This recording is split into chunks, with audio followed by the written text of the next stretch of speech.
So we're gonna take this out now. Han's gonna be driving this, and we're gonna see what it can do. All right, so start it up.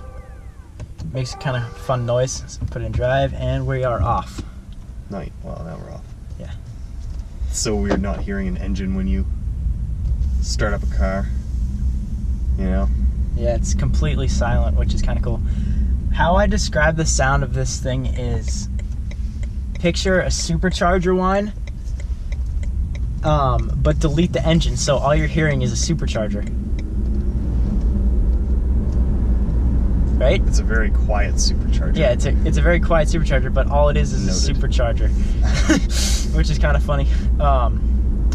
So, first thing I noticed in the interior here is there's absolutely tons of room by your feet. Oh, it's great. Because there's no transmission in this thing. So, it's obviously a single speed, just electric engine type thing. So, there's no need for a transmission. Yeah, it's like the center console. There's nothing actually down there because there's no transmission. I have 3 modes in this car, and the first one would be comfort mode, and that just lets you use all the amenities and stuff like that. And then there is Eco Pro, and Eco Pro you can only go 76 miles an hour, so it limits you to 76. And it kind of puts a bigger range into the battery because you're not using as much electricity. And then finally, Eco Pro Plus extends the range even more, and that limits you to 56 miles an hour, and you can't use heated seats, AC, heat, all that stuff. So basically, if you want to get the best range and be the most economical, you're going to want to use Eco Pro Plus, but on the highway, you're going to obviously have to use Eco Pro. And what's this car maxed out at? Like 100 something? 100? Low 100s for sure. So the 0 to 30 in this thing, turns out it's faster than the E92 M3 with the 4.4 V8. So that's pretty funny. Yeah.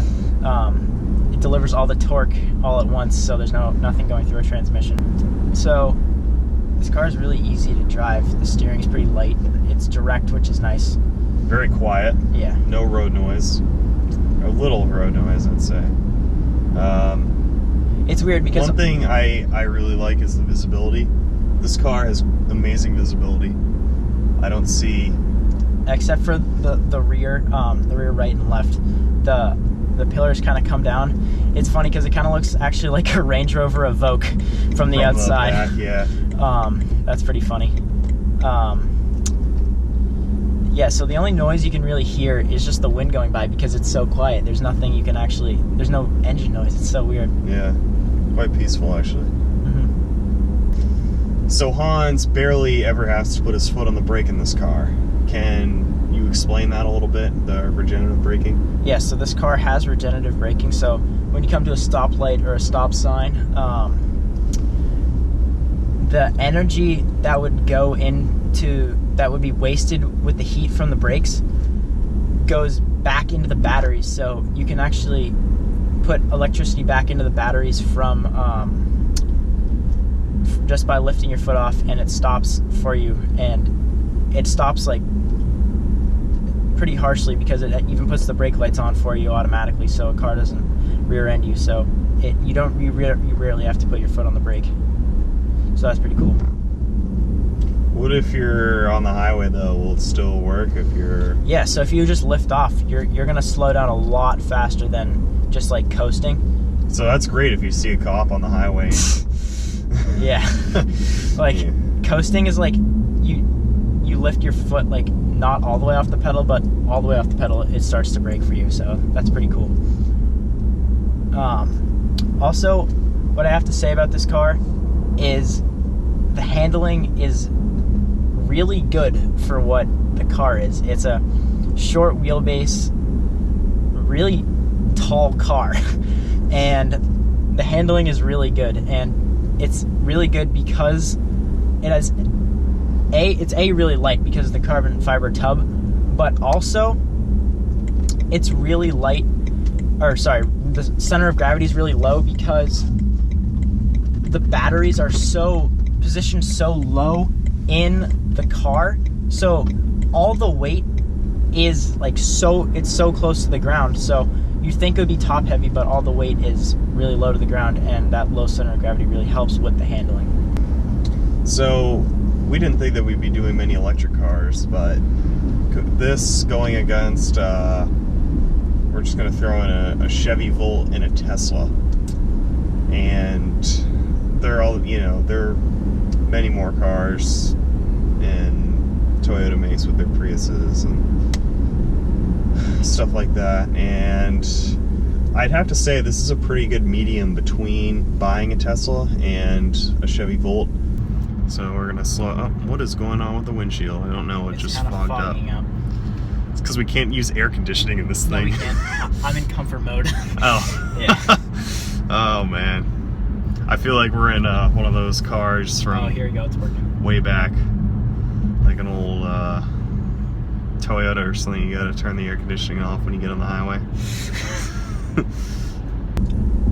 So we're gonna do a quick little 0 to 30, and we're just gonna try and get our reactions to that as best as we can on camera. We're just gonna try to show you, even though it's kind of impossible to show you. Yeah. But we're just gonna. All right. So, ready? Yep. Set. Go.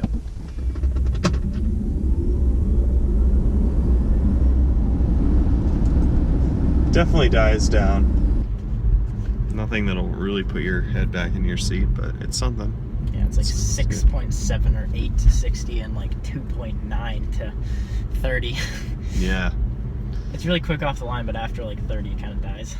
I did forget to mention the range extender, and it's just a completely different dam sitting in the car. So what that is, it's basically one of BMW's motorcycle engines.